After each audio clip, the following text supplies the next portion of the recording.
ಸ್ನೇಹಿತರೆ, ಚರಿತ್ರೆ ಮತ್ತೊಂದು ವಿಡಿಯೋಗೆ ನಿಮಗೆಲ್ಲ ಪ್ರೀತಿಯ ಸ್ವಾಗತ. ನಮ್ಮ ನೆರೆಯ ದೇಶ ನೇಪಾಳದಲ್ಲಿ ಏನಾಗ್ತಿದೆ ಅನ್ನೋದು ನಿಮಗೆಲ್ಲ ಗೊತ್ತಿರಬಹುದು. ಡಿಜಿಟಲ್ ಸುನಾಮಿ ನೇಪಾಳಕ್ಕೆ ಬೆಂಕಿ ಇಟ್ಟಿದೆ. ರಾತ್ರಿ ಹಗಲಾಗೋದರ ಒಳಗೆ ಸರ್ಕಾರವೇ ಬಿದ್ದು ಹೋಗಿದೆ. ಮಾಜಿ ಪ್ರಧಾನಿಯ ಪತ್ನಿಯನ್ನ ಜೀವಂತವಾಗಿ ಇಡಲಾಗಿದೆ. ನೇಪಾಳ ಸರ್ಕಾರದ ಸಚಿವರನ್ನ ಅಟ್ಟಾಡಿಸಿಕೊಂಡು ಪ್ರತಿಭಟನಾಕಾರರು ಥಳಿಸ್ತಾ ಇದ್ದಾರೆ.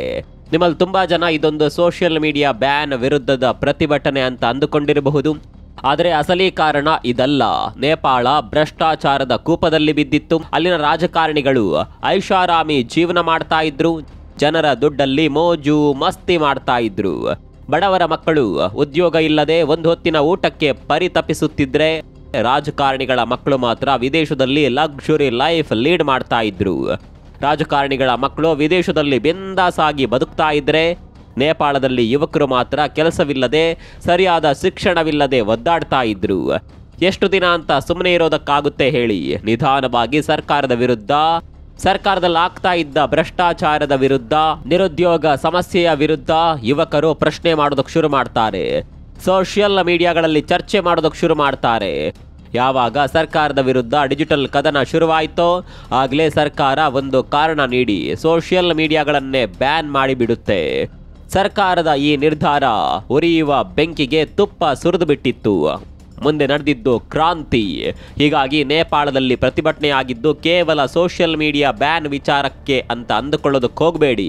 ಅದರ ಹಿಂದೆ ಹಲವು ಕಾರಣಗಳಿದೆ. ಇದೆಲ್ಲ ಆಯ್ತು, ಇನ್ಮುಂದೆ ನೇಪಾಳದ ಗತಿ ಏನು ಅನ್ನುವ ಪ್ರಶ್ನೆ ಕೂಡ ಈಗ ಏಳೋದಕ್ಕೆ ಶುರುವಾಗಿದೆ. ಪ್ರಧಾನಿ ರಾಜೀನಾಮೆ ಕೊಟ್ಟು ದೇಶ ಬಿಟ್ಟು ಓಡ್ ಹೋಗಿದ್ದಾರೆ. ಮುಂದೆ ನೇಪಾಳವನ್ನ ಮುನ್ನಡೆಸಿಕೊಂಡು ಹೋಗುವವರು ಯಾರು ಅನ್ನುವ ಪ್ರಶ್ನೆ ಕೂಡ ಎದ್ದಿದೆ. ಇದಕ್ಕುತ್ತರ ರಾಜ, ನೇಪಾಳದ ರಾಜ. ಸ್ನೇಹಿತರೆ, ನೇಪಾಳದಲ್ಲಿ 2008ರವರೆಗೂ ರಾಜಪ್ರಭುತ್ವವೇ ಜಾರಿಯಲ್ಲಿತ್ತು. ಈ ರಾಜಪ್ರಭುತ್ವದ ವಿರುದ್ಧ ಕ್ರಾಂತಿಯಾಗಿ ಪ್ರಜಾಪ್ರಭುತ್ವ ವ್ಯವಸ್ಥೆ ಜಾರಿಯಾಗಿತ್ತು.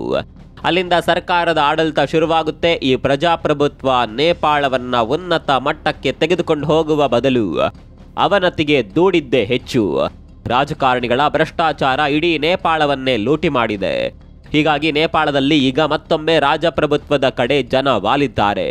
ಈ ಕೊಳಕು ರಾಜಕಾರಣಿಗಳಿಗಿಂತ ರಾಜರ ಆಳ್ವಿಕೆಯೇ ಒಳ್ಳೆಯದು ಅಂತ ಮಾತನಾಡೋದಕ್ಕೆ ಶುರು ಮಾಡಿದ್ದಾರೆ. ಹಾಗಾದ್ರೆ ನೇಪಾಳದ ಮುಂದಿನ ಪರಿಸ್ಥಿತಿ ಏನಾಗುತ್ತೆ? ನೇಪಾಳದಲ್ಲಿ ರಾಜರ ಆಳ್ವಿಕೆ ಮತ್ತೆ ಪ್ರಾರಂಭವಾಗುತ್ತಾ? ಮುಂದಿನ ನೇಪಾಳದ ರಾಜ ಯಾರಾಗ್ತಾರೆ? ಎಲ್ಲವನ್ನ ಡೀಟೇಲ್ ಆಗಿ ತೋರಿಸ್ತೀವಿ ನೋಡಿ.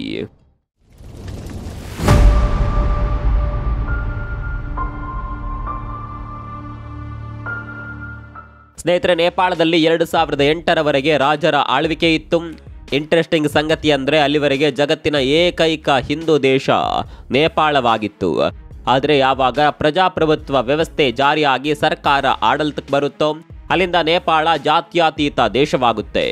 ಕಮ್ಯುನಿಸ್ಟ್ ಸರ್ಕಾರಗಳ ಆಡಳಿತ ಶುರುವಾಗುತ್ತೆ. ಅಲ್ಲಿಂದ ಇಲ್ಲಿವರೆಗೆ ನೇಪಾಳವನ್ನ ಅತಿ ಹೆಚ್ಚು ಬಾರಿ ಆಳಿದ್ದು ಕಮ್ಯುನಿಸ್ಟ್ ಸರ್ಕಾರ. ಈ ಕಮ್ಯುನಿಸ್ಟ್ ಸರ್ಕಾರಗಳ ಹಿಂದೆ ಚೀನಾದ ಕೈವಾಡ ಇತ್ತು. ನೇಪಾಳ ಚೀನಾದ ಕೈಗೊಂಬೆಯಾಗಿತ್ತು ಅನ್ನೋದನ್ನ ಬಿಡಿಸಿ ಹೇಳಬೇಕಾದ ಅಗತ್ಯ ಇಲ್ಲ ಅನ್ಸುತ್ತೆ. ಆದರೆ ಈ ಸರ್ಕಾರಗಳು ನೇಪಾಳವನ್ನ ಅಭಿವೃದ್ಧಿ ಮಾಡಿದ್ದಕ್ಕಿಂತ ಹಾಳು ಮಾಡಿದ್ದೇ ಹೆಚ್ಚು. ಇಲ್ಲಾಂದ್ರೆ ಇವತ್ತು ನೇಪಾಳಕ್ಕೆ ಇಂತಹ ಪರಿಸ್ಥಿತಿ ಬರ್ತಾ ಇರಲಿಲ್ಲ. ನೇಪಾಳದ ಯುವಕರು ಈ ಮಟ್ಟಿಗೆ ಹೋರಾಟ ಕೂಡ ಮಾಡ್ತಾ ಇರಲಿಲ್ಲ.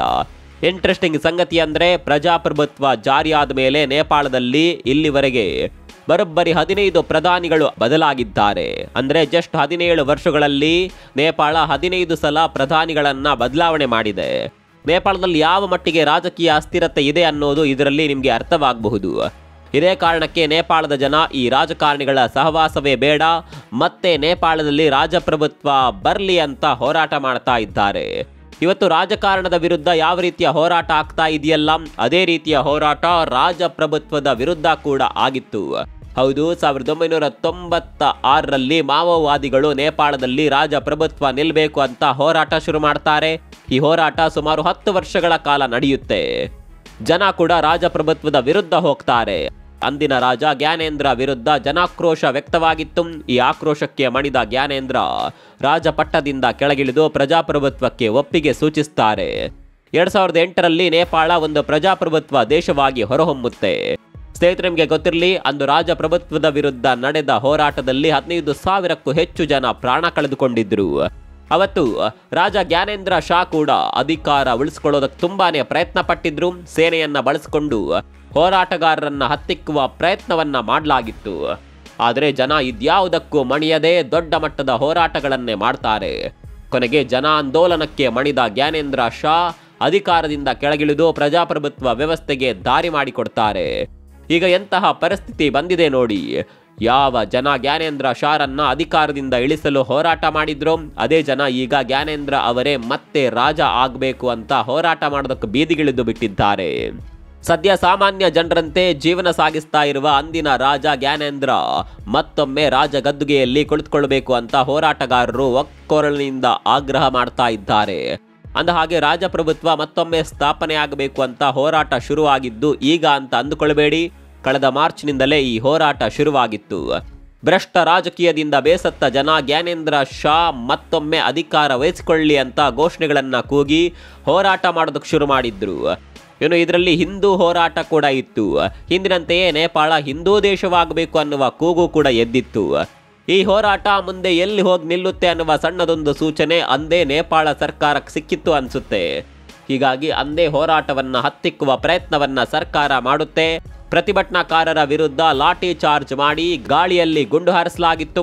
ಈ ಪ್ರತಿಭಟನೆಯಲ್ಲಿ ಇಬ್ಬರ ಪ್ರಾಣ ಪಕ್ಷಿ ಕೂಡ ಹಾರಿ ಹೋಗಿತ್ತು. 100ಕ್ಕೂ ಹೆಚ್ಚು ಜನರಿಗೆ ಗಾಯ ಕೂಡ ಆಗಿತ್ತು. ಹೀಗೆ ಶುರುವಾದ ಹೋರಾಟ ಈಗ ರಾಜರನ್ನ ಪಟ್ಟಕ್ಕೇರಿಸುವ ಹಂತಕ್ಕೆ ಬಂದು ನಿಂತಿದೆ. ಹಾಗಂತ ಇದೇ ಹೋರಾಟ ಇವತ್ತು ನೇಪಾಳದಲ್ಲಿ ಕ್ರಾಂತಿ ಮಾಡಿದ್ದಲ್ಲ. ಯುವಕರು ಶುರು ಮಾಡಿದ ಹೋರಾಟ ಕ್ರಾಂತಿಯಾಗಿ ಬದಲಾಗಿ ನೇಪಾಳ ಸರ್ಕಾರದ ಪತನಕ್ಕೆ ಕಾರಣವಾಗಿದೆ. ಮುಂದಿನ ಗತಿ ಏನು ಅಂತ ಬಂದಾಗ ರಾಜ ಆಳ್ವಿಕೆ ಉತ್ತಮ ಅನ್ನುವ ಮಾತುಗಳು ಇಲ್ಲಿ ಕೇಳಿ ಬರ್ತಾ ಇದೆ ಅಷ್ಟೇ. ಇನ್ನು ಈ ರಾಜರ ಆಳ್ವಿಕೆಗೆ ನೇಪಾಳದ ಬಲಪಂಥೀಯ ಪಕ್ಷ ರಾಷ್ಟ್ರೀಯ ಪ್ರಜಾತಂತ್ರ ಪಾರ್ಟಿಯ ಬೆಂಬಲ ಕೂಡ ಇದೆ. ರಾಜರೇ ಆಳ್ವಿಕೆ ಮಾಡಿದ್ರೆ ನಮಗೆ ಏನು ತೊಂದರೆ ಇಲ್ಲ ಅಂತ ಈ ಪಕ್ಷ ಹೇಳಿಬಿಟ್ಟಿದೆ. ಹಾಗಾದ್ರೆ ಒಂದು ವೇಳೆ ರಾಜರ ಆಳ್ವಿಕೆ ಶುರುವಾದರೆ ನೇಪಾಳದ ರಾಜ ಯಾರಾಗ್ತಾರೆ ಅಂತ ಕೇಳಿದ್ರೆ ಉತ್ತರ ಜ್ಞಾನೇಂದ್ರ ಕುಮಾರ್ ಶಾ. ಇವರು 2008ರಲ್ಲಿ ರಾಜರ ಆಳ್ವಿಕೆ ಅಂತ್ಯವಾದ ಸಂದರ್ಭದಲ್ಲಿ ಕೂಡ ನೇಪಾಳದ ರಾಜರಾಗಿದ್ರು. 2008ರಲ್ಲಿ ರಾಜಮನೆತನ ಅಂತ್ಯಗೊಂಡ ಬಳಿಕ ಅಂದಿನ ರಾಜ ಜ್ಞಾನೇಂದ್ರ ಕುಮಾರ್ ಶಾ ಇದೀಗ ನೇಪಾಳದಲ್ಲಿ ಪ್ರತ್ಯೇಕವಾಗಿ ವಾಸ ಮಾಡ್ತಾ ಇದ್ದಾರೆ. ಅರಮನೆ ರಾಜ ಕುಟುಂಬದಿಂದ ದೂರ ಉಳಿದಿದ್ದಾರೆ. ಇನ್ನು ತಾಯಿ ಹಾಗೂ ರಾಣಿ ರತ್ನ ಈಗಲೂ ಕೂಡ ರಾಜರ ಅರಮನೆ ಮಹೇಂದ್ರ ಮಂಜಿಲ್ನಲ್ಲಿ ವಾಸ ಮಾಡ್ತಾ ಇದ್ದಾರೆ.